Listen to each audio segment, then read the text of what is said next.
nous avons vu que la notion de détachement est importante, elle est propre à la pensée de Maître Eckhart, et que cette notion de détachement conduit à la déification. Vous vous souvenez, est-ce que vous pouvez bien fermer la porte ? La déification résulte de ce détachement, non pas conçu comme une simple vertu morale. Le détachement apparaît aussi comme l'effet de la grâce, Gnade, tel que l'entend Eckhart. Au sens où la grâce produit le détachement en vue de la déification. Et vous voyez ici le sens que le mot grâce doit prendre, dans la mesure où ce détachement correspond en une néantification, au sens où la grâce doit vider l'âme d'elle-même en vue de la naissance de Dieu dans son fond, de telle manière que l'on est tenté de se demander si, au lieu de supposer la nature pour la parfaire, la grâce ne la présuppose pas pour la détruire. Ici, le rapport entre la nature et la grâce est donc important, puisque nous voyons que la grâce a pour but de favoriser ce détachement qui doit conduire à la déification par l'anéantissement de soi, tel que le thuringien, comme on l'appelle, ça également, l'envisage. La grâce n'est pas seulement la grâce d'incarnation, il s'agit d'une grâce incréée et non d'une grâce créée. Cette conception est appelée par la notion de la filiation divine par nature. La filiation par nature du Fils de Dieu se distingue de la filiation adoptive de l'homme, en bonne doctrine. Or, l'homme détaché, selon Eckhart, qu'il l'exprime aussi sous la forme de l'homme noble, ne devient pas fils adoptif de Dieu, il devient par grâce le Fils de Dieu lui-même par nature, puisqu'il favorise la naissance de Dieu dans son âme. Il participe à faire naître Dieu lui-même, n'est-ce pas ? Dieu captif de la créature, on l'a vu. Donc, la déification ne se produit pas sans la grâce, mais, ainsi que le prêchaient les frères du libre esprit, le rôle de la grâce, en se ramenant à déréaliser, décréer la créature, ne réside plus dans la justification de celle-ci, mais dans sa déification qui se confond avec sa néantification. Donc, vous voyez, le rôle de la grâce ici se ramène à la déréalisation de la créature, c'est-à-dire finalement la grâce n'est pas là pour parfaire la nature, pour la guérir. Donc la grâce n'a rien à faire avec cette nature, et c'est bien la leçon que va tirer de cette doctrine Luther, puisque la grâce donc ne peut plus rien pour la nature blessée mortellement. Donc l'union avec l'unique un, einig ein, ne peut se réaliser parfaitement que comme fusion dans la confusion avec l'un sans l'être, l'un qui n'est pas, qui est le vide pur et nu. La déification exige donc bien la néantification, qui est l'œuvre de la grâce, comprise comme justement ce qui permet cette néantification. Je cite, « La créature en général ne semble pas capable de recevoir ou d'accueillir la grâce ou quelque perfection que ce soit, surtout commune en tant que créature, c'est-à-dire ceci ou cela. Elle ne peut la recevoir qu'en étant détachée de ceci et de cela. Le détachement est aussi bien la porte d'entrée de la grâce que l'œuvre de la grâce. L'expression paulinienne « je suis par la grâce de Dieu » acquiert le sens exclusif de « je suis », car la grâce est l'être du Christ, et l'être du Christ est l'être de Dieu. Rien ne manque à l'être de l'âme dans laquelle se trouve la grâce. En effet, rien ne peut manquer ou être absent de l'être même. L'être même, c'est-à-dire le Christ, c'est-à-dire l'intellect, c'est-à-dire donc la présence totale de l'intellection de ce que je suis, qui fait que cette grâce, pour ainsi dire, fait naître Dieu en moi, mais le fait naître au prix de mon anéantissement, et permet à Dieu lui-même de naître comme Dieu. Encore une fois, il faut bien comprendre cette idée d'une inversion du christianisme qui ici, évidemment, n'est pas conscient ni volontaire chez lui, et c'est là, je vais un peu loin quand je dis ça, mais où il y a une inversion d'un Dieu qui naît grâce à l'homme, parce que, avec la création, c'est-à-dire l'émanation, c'est-à-dire la sortie de la déité hors d'elle-même sous la forme d'un intellect qui intellige, eh bien, Dieu est rendu captif. Dieu est rendu captif. Et Dieu est rendu captif, et en même temps, il est captif au point qu'il dépend dans son être même, finalement, du retrait de la créature. Voilà, la créature doit se retirer, si on peut dire. Les œuvres, donc, prennent un sens à partir de là. C'est, vous voyez, Marthe, le sens de l'action de Marthe. Les œuvres ne sont pas condamnées, mais elles jouent un rôle négatif et négateur, consistant à faire en se défaisant. Faire en se défaisant. C'est en ce sens que Maître Eckhart interprète le rôle de Marthe, on l'a vu, l'active, toute adonnée aux tâches domestiques, alors que Marie, la contemplative, boit passivement les paroles de Jésus. Donc il opère une inversion axiologique, un renversement des valeurs, en accordant la priorité à Marthe, dont l'action à la surface des choses la situe non pas dans les choses, mais auprès des choses, c'est-à-dire loin des choses, car en s'activant, elle s'en éloigne pour rejoindre en vérité le fond de son âme qui n'est pas de l'âme. S'éloigner des choses, rejeter les choses, auprès des choses, pour s'en éloigner. Donc, elle est le lieu sans lieu, où prend place la déitas comme fond sans fond, abgrund, abîme. L'abgrund, c'est l'abîme, le sans fond, de la déité. Alors que Marie recherche encore une satisfaction personnelle dans la contemplation et demeure de ce fait à la surface d'elle-même. Vous voyez, donc l'inversion ici, j'en ai parlé, je n'insiste pas. Cette pensée, en se développant, donnera naissance à la conception quiétiste, je l'ai dit, du pur amour, qui n'est pur que s'il aime sans pourquoi. Sans pourquoi, oui, c'est une expression aussi sur laquelle on reviendra. On peut dire aussi, on peut évoquer ici la bonne volonté kantienne, a priori, n'est-ce pas, qui n'est bonne que parce qu'elle se veut elle-même en se détournant de tout objet extérieur à elle. La bonne volonté n'est bonne que si elle ne veut rien de bon. Désir sans objet. Oui, l'amour pur, désir sans objet. Angelus Silesius, l'ange de Silésie, qui est un contemporain parfait de Pascal, reprendra cette idée écartienne du sans pourquoi dans son célèbre distique de la rose, tiré de son chef-d'œuvre Le Pèlerin chérubinique, où il dit ceci, Heidegger va s'en inspirer et l'a amplement commenté. Sans pourquoi, ohne warum. La rose est sans pourquoi. Elle fleurit parce qu'elle fleurit. Elle ne prête pas attention à elle-même. Elle ne demande pas si on la voit. Si on la voit, si elle est quelque chose. Elle doit disparaître. Elle doit disparaître. Le rôle de la grâce est de favoriser ce détachement, cette disparition. Le détachement ne s'affirme pas comme une simple vertu morale, animée par la charité, mais comme une activité consistant à vider l'âme d'elle-même. Conception donc qui repose sur l'interprétation de la filiation divine de l'homme comme naissance de Dieu dans l'âme. La naissance de Dieu, du Fils dans l'âme, est une naissance qui permet à Dieu de naître, vraiment. Donc Dieu est captif. Dieu est captif.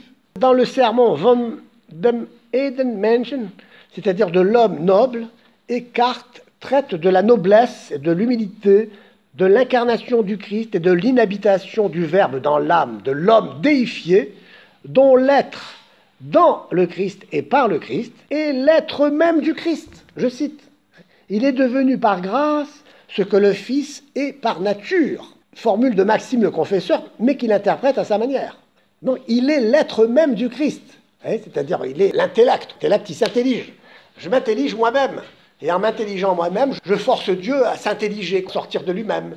Tiens Dieu, je suis là, vous savez, je suis sum qui sum, je suis l'intellect qui t'intellige, parce que tu veux t'intelliger. Si je n'étais pas, Dieu ne serait pas. Si je ne m'étais pas intelligé moi-même, eh bien l'intellect n'aurait rien à intelliger.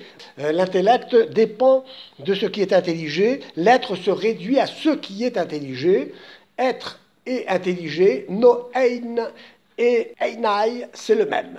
C'est le même, c'est Parménide, c'est le philosophe de l'un.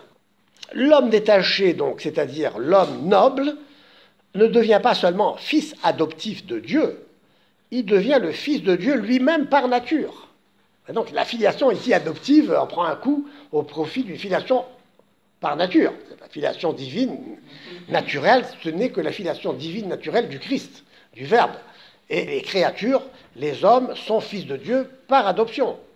Donc la déification, vous voyez, ne se produit pas sans la grâce au sens où le rôle de la grâce se ramène à déréaliser la créature par le détachement et en laissant toute chose, comme Marthe, je laisse toute chose, elle ne réside plus dans la justification de la créature, elle réside dans sa néantification qui se confond avec sa déification, puisque la déification, c'est la confusion avec Dieu en tant que déitas, en tant qu'unité pure et nue.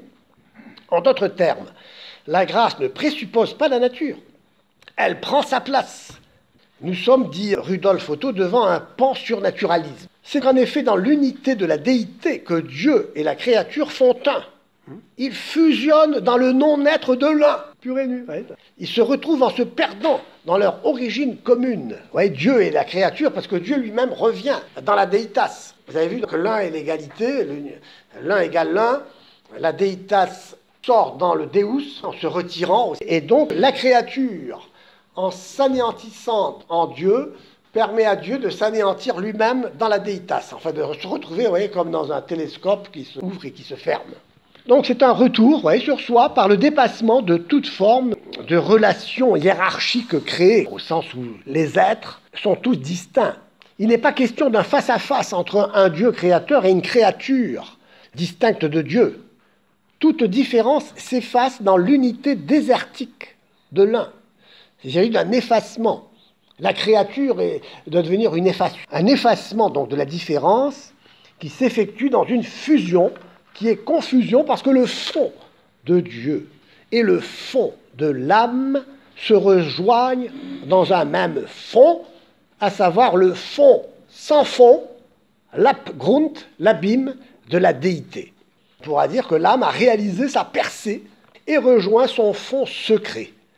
Elle n'existe plus. Elle est transformée, c'est-à-dire déiformée. Dieu est la forme des formes. En retournant à son néant, elle a en même temps rendu Dieu à Dieu, c'est-à-dire à sa déitas, qui est non-être, le non-être de l'un. L'âme parvient dans ce fond sans fond en se libérant donc de Dieu et d'elle-même, comme le dit le Sermon 52, que je cite. « Prie Dieu de le délivrer de Dieu, c'est-à-dire du Dieu des créatures. » L'âme pauvre, détachée de tout le créé, celui qui ne veut rien, qui ne sait rien, qui n'a rien, rejoint son état incréé et devient ainsi par grâce ce que Dieu est par nature, c'est-à-dire rien. Dieu est par nature la déitas, c'est-à-dire le non-être de l'un. Dans le sermon de l'homme noble que j'ai cité, il y a une sorte de litanie de l'un, où Descartes dit « l'un avec l'un, l'un de l'un, l'un dans l'un, et dans l'un éternellement un ». On le voit, Descartes est un penseur de l'un. Et dire que c'est un philosophe de l'être, c'est ne pas avoir compris sa pensée. Sa pensée reprend la question du rapport de l'un au multiple, qui est celle aussi du rapport de Dieu au monde. Descartes a répondu par la déification sous la forme de la filiation divine conçue comme naissance de Dieu, non pas en Dieu, dans une génération éternelle, mais dans l'âme de la créature. Vous avez le même mouvement entre l'un et l'intellect, n'est-ce pas, où l'intellect naît hors de l'un, chez Plotin et chez Avicenne. Ici, donc, il dit bien que la naissance de Dieu est dans l'âme de la créature, et non pas en Dieu lui-même. Donc, il n'y a pas une génération éternelle en Dieu au sein de la vie trinitaire, mais il y a vraiment en dehors de l'un une naissance de Dieu comme intellect, donc, dans l'âme, qui rend captif Dieu en étant intelligé. Dieu est parce qu'il intellige. Vous vous souvenez, il n'intellige pas parce qu'il est. Dieu est parce qu'il intellige. C'est la clé. Il est parce qu'il intellige. Einai, Noein, c'est le même. Vous voyez, vous êtes en pleine philosophie parménidienne de l'un, reprise par Heidegger, qui se complaît à citer ce mot de Parménide. Penser et être, c'est le même. Plutôt intelliger et être, c'est le même. Pourquoi ? Parce que C'est parce qu'il intellige qu'il est. Ce n'est pas parce qu'il est qu'il intellige. L'intellect n'est pas une perfection de l'être en tant qu'être. L'intellect, c'est une faiblesse, pour ainsi dire, de l'un qui voudrait s'intelliger, mais qui ne peut s'intelliger que du dehors de lui-même. Comme le premier intellect, la première intelligence de Davison, qui est la première d'une série d'intellects, jusqu'à l'intellect agent, qui lui, alors, produit le monde, etc. Bon. Donc, oui, il faut bien saisir ça. Vous voyez, la deitas, le deus, le monde intelligé.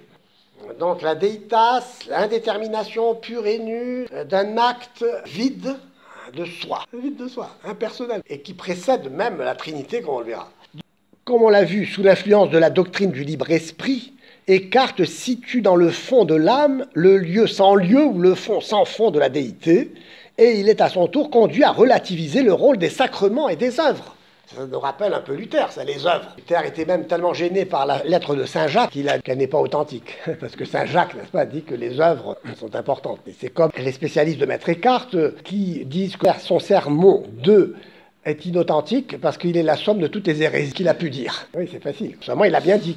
Les créatures sont pur néant. Donc, il fut amené à identifier la présence du Christ dans l'âme à une présence immédiate, laissant de côté l'action médiatrice du Christ par la grâce créée. La grâce est créée. C'est pas que la grâce soit incréée, parce que la grâce incréée, ce serait donc Dieu lui-même, qui agirait dans l'âme immédiatement, sans la médiation du Christ. L'agir humain, telle l'action de Marthe, consiste dès lors à se désexistentialiser.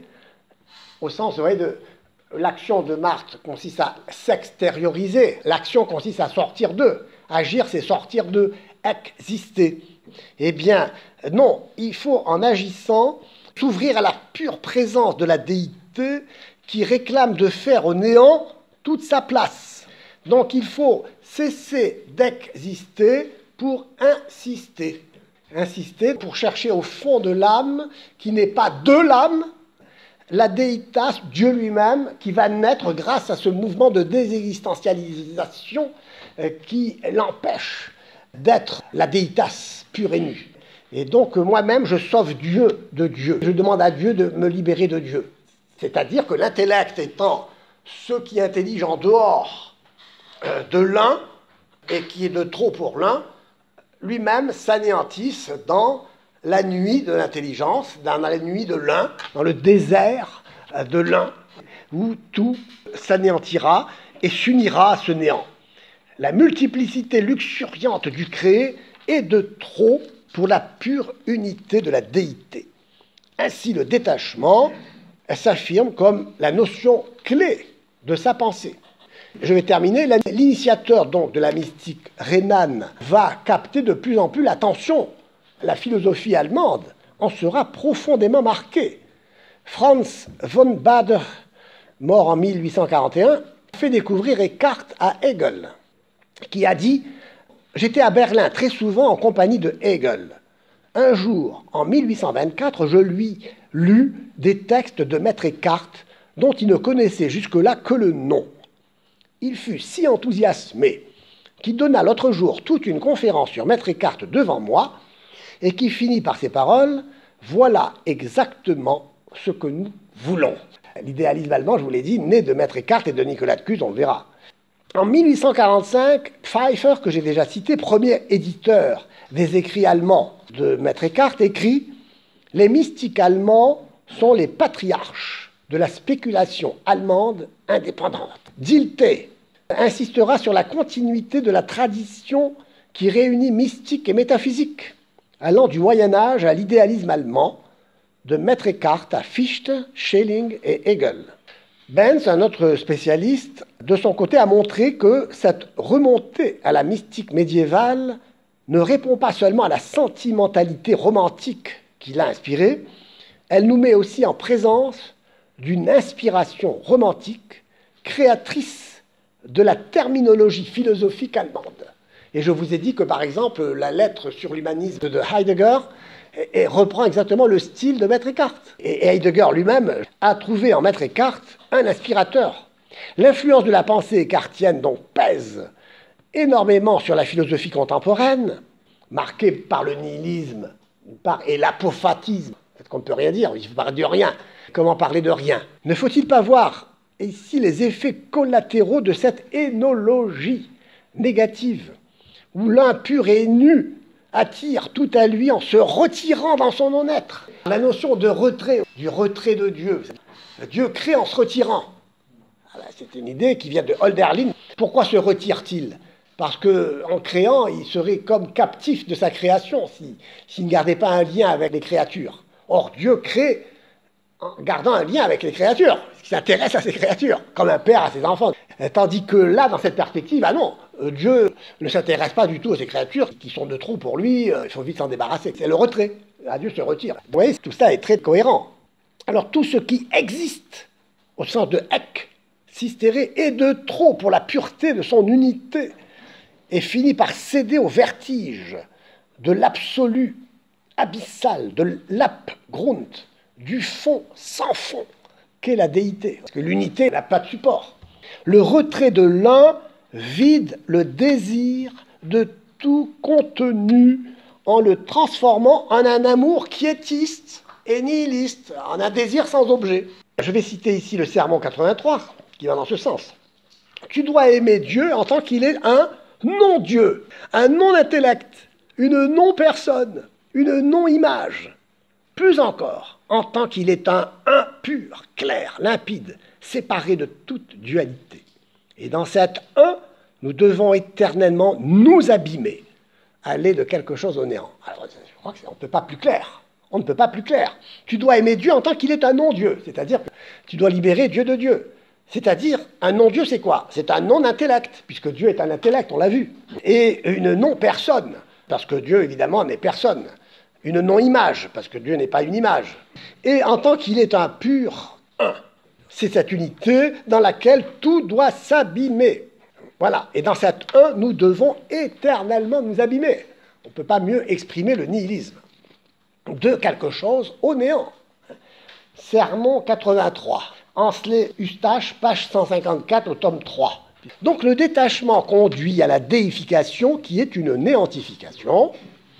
Il sait le destin tragique de l'homme souffrant, écrasé par un monde qui le nie, qui n'existe qu'en se séparant de l'unité originaire et refusant de rejoindre le néant de son origine. Il est écartelé, quoi. L'existence humaine, qui est à l'image et à la ressemblance de ce Dieu intellect, emboîte le pas, pour ainsi dire, au mouvement kénotique intra-unitaire de la déité qui se manifeste en se retirant et entraînant Dieu au-delà de Dieu. Alors là, voyez-vous, cette idée de kénose intradivine m'a toujours laissé perplexe, et je l'ai comprise, quand je l'ai comprise à la lumière de l'énologie, où en effet, dans l'un, il ne peut y avoir que l'un, il ne peut pas y avoir de trinité. Donc il faut que chaque personne, s'il y a 3 personnes, se manifeste en se retirant et en entraînant Dieu au-delà de Dieu, c'est-à-dire donc ce mouvement kénotique de disparition. Il ne peut y avoir qu'une seule personne, enfin il peut y avoir personne. Il faut qu'il n'y ait personne, c'est bien simple. Et d'ailleurs nous le verrons clairement, cela. Donc elle se trouve irrémédiablement immergée dans le malheur de la séparation, dans l'écart ouvert, sans retour, au sein de l'un, dans l'absurde. Et là, donc, il y a Camus, qui a une expression qui est assez significative, l'absurde, c'est-à-dire le péché sans Dieu. Vous voyez donc l'écart ouvert au sein de l'un, ouvert sans retour. C'est-à-dire que l'unité ici n'est plus, comme chez Hegel ou dans l'idéalisme allemand, reconstituée par ce mouvement de retour au terme de ce retour. Ulysse n'arrivera jamais à Ithaque. Il est dans l'exode permanent, dans l'existence, dans l'errance, dans l'indifféré, qui fera qu'il est à jamais éloigné de l'unité impossible, de toute unité impossible, puisqu'il n'y a pas d'unité, il n'y a qu'un différé. On a à jamais perdu la possibilité d'un retour. La séparation, donc, l'écart qui se creuse au sein de l'unité, exprime finalement la faiblesse de l'un qui ne peut être sans cesser d'être un, qui ne peut s'affirmer sans se nier. Faiblesse de l'un, faiblesse de Dieu, qui succombe à la tentation d'être et s'affaisse en s'effaçant dans la multiplicité de ce qui existe. Et donc Dieu se retire pour chercher refuge et salut dans le fond incréé de l'âme de la créature qui n'est pas de l'âme, et donc qui est ce lieu sans lieu, où Dieu m'engendre en tant que lui-même, je cite, et s'engendre en tant que moi-même. Il faudra bien méditer là-dessus. C'est Dieu qui s'engendre en moi et grâce à moi. Lorsque je me suis dépouillé de ma volonté et que je ne veux rien pour moi-même, il faut que, amour pur, il faut que Dieu veuille pour moi. Et s'il me néglige en cela, il se néglige lui-même. Dieu est captif. Et si Dieu n'agissait pas ainsi, Dieu ne serait pas Dieu. Donc vous voyez que Dieu est donc soumis au bon vouloir de la créature. Il est captif. Eh bien, pour terminer, je dirais ceci, c'est que Nietzsche va en tirer la conclusion. Nietzsche qui a ouvert ce siècle, dont tout le monde se réclame. Eh bien, Nietzsche va dire dans son Zarathustra, « Ô grand astre, quel serait ton bonheur si tu n'avais pas ce que tu éclaires ?» Dieu captif, hein. C'est ce que disait. Si Dieu n'agissait pas ainsi, Dieu ne serait pas Dieu. Quel serait ton bonheur si tu n'avais pas ce que tu éclaires? Depuis 10 ans que tu viens vers ma caverne, tu te serais lassé de ta lumière et de ce chemin, sans moi, mon aigle et mon serpent, donc tu te serais lassé de ta lumière. Mais nous t'attendions chaque matin, nous te prenions ton superflu et nous t'en bénissions. Pour Nietzsche, Dieu dépend de l'homme. La déification de l'homme noble, en confondant le fond de l'âme avec le fond sans fond de la déité comme unité pure et nue, conduit à la mort de Dieu et à l'exaltation nietzschéenne du surhomme, c'est-à-dire l'homme noble. L'homme noble de Eckhart, ça veut dire surhomme de Nietzsche, c'est-à-dire l'homme dont Dieu est devenu captif. Et la mort de Dieu est donc déjà inscrite dans cette conception d'un Dieu sans l'être, pour reprendre l'expression de Jean-Luc Marion, qui parle d'un Dieu sans l'être, sans savoir ce qu'est vraiment l'être, puisqu'il le confond avec l'un, finalement. Et en effet, Dieu sans l'être, c'est bien l'un. Et Dieu n'est pas, Dieu est mort, c'est certain.